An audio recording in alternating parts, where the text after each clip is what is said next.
Hello, c'est Pierre-Louis sur Shomouki. C'est la reprise des podcasts développement personnel et cette semaine je vais vous parler de l'éléphant. Alors, l'outil utilisé c'est l'oracle du peuple animal. Nous sommes dans la famille de l'action. Je vous parlerai un petit peu plus dans une prochaine vidéo de cet outil en particulier et pourquoi pas faire un détail sur la famille de l'action. Aujourd'hui, nous allons nous concentrer sur l'éléphant. Tout d'abord, la citation. Notre puissance n'est pas notre aptitude à détruire, mais à transformer en lumière ce qui peut éclairer le monde. Ensuite, la description. Donc, nous avons des cartes dans cet outil. La carte représente un groupe d'éléphants en marche. Au premier plan, une grande femelle, une éléphante d'Afrique aux défenses imposantes. Elle semble à l'affût. Ses oreilles sont larges et étendues. À ses côtés, deux éléphantaux marchent en se tenant la trompe. D'autres éléphants accompagnent le mouvement. Le paysage orangé nous rappelle les savanes en Afrique. Et maintenant, un petit peu l'historique des précisions que nous offre l'auteur sur l'animal qu'est l'éléphant. L'éléphant est un animal maître.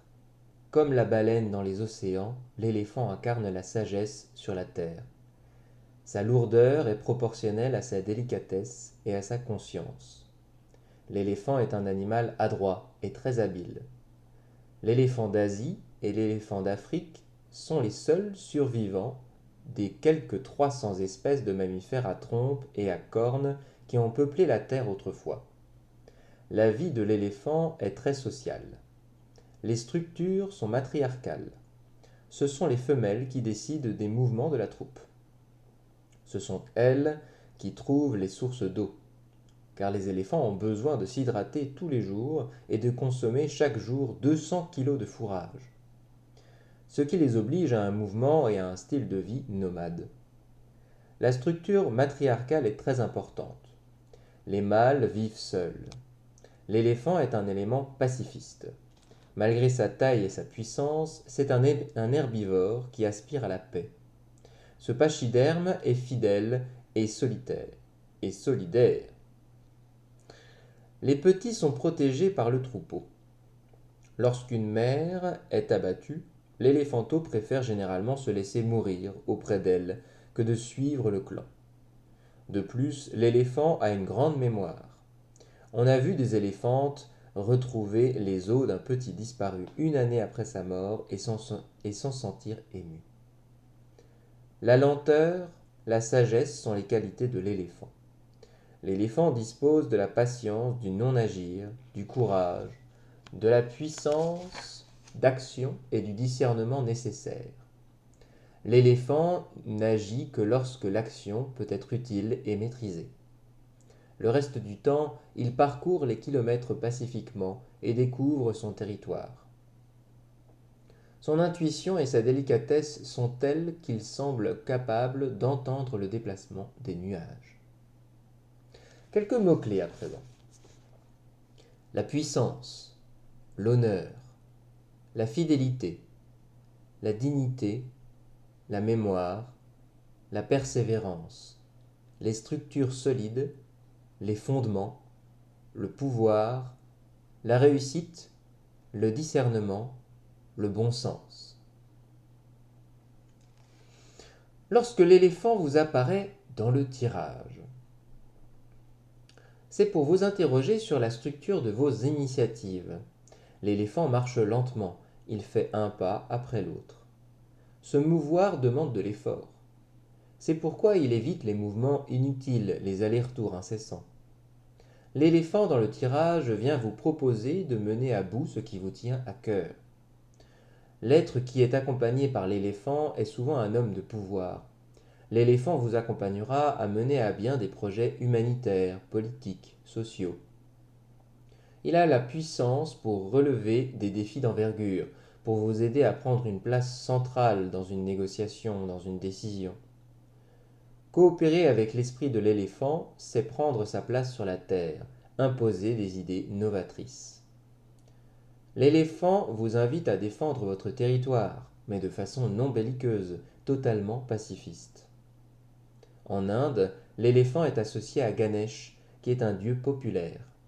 C'est le protecteur des récoltes. L'éléphant est capable, avec sa trompe, de faire de la place sur un territoire, d'écraser avec son pas lourd les prédateurs qui s'approcheraient trop près. Avec l'éléphant, vous prenez votre place et développez celle-ci, mais de façon toujours respectueuse. L'éléphant vous apporte la patience et l'inspiration pour développer votre puissance et votre courage. Signification renversée, donc une autre vision lors du tirage notamment de cette carte. L'éléphant renversé vient vous interroger sur vos appuis. Physiquement, c'est une invitation à surveiller vos articulations, les genoux, les chevilles. Énergétiquement, c'est une invitation à mesurer vos actions et l'énergie que vous y investissez. Posez-vous les actions justes ou perdez-vous trop d'énergie dans des projets futiles? De quelle façon utilisez-vous votre force? Lorsque l'énergie de l'éléphant n'est pas canalisée, celui-ci est capable de faire des dégâts autour de lui. C'est l'éléphant dans un magasin de porcelaine. Le message de l'éléphant. Je suis l'esprit de l'éléphant. J'incarne la puissance, la stabilité, la constance.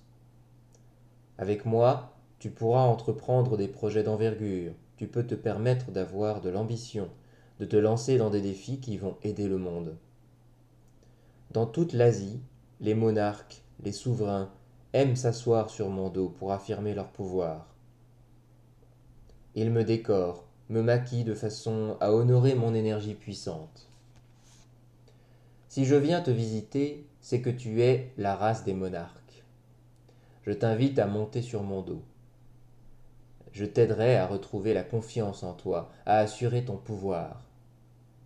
J'accompagne essentiellement les vieilles âmes, celles qui apportent à la terre la beauté de leur lumière. Si tu es prêt à laisser rayonner ta belle lumière, si tu as besoin de développer ton aura et ton charisme, alors tu n'auras que ton intention à vérifier.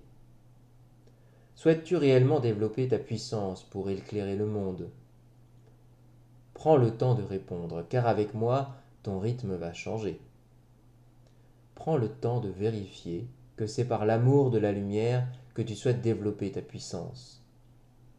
Alors, monte sur mon dos. Ma force deviendra ta force, et le territoire qui s'ouvre devant toi sera le champ des possibles. Et enfin, le rituel de l'éléphant.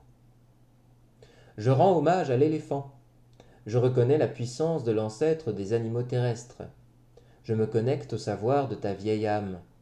Je prends le temps de visualiser la rugosité de ta peau, la profondeur de ton regard et la lourdeur de ton pas. Je détaille chaque partie de ton corps dans mon esprit. Je ne vois aucune violence, aucune dureté, uniquement la puissance à l'état pur. Je prends le temps de laisser résonner la puissance de l'éléphant dans mon propre cœur. En imagination, je me vois monter sur le dos de l'éléphant. J'avance ainsi porté par le gardien du cœur. Je visualise ainsi tous les obstacles de mon quotidien être écrasés par la puissance de l'éléphant.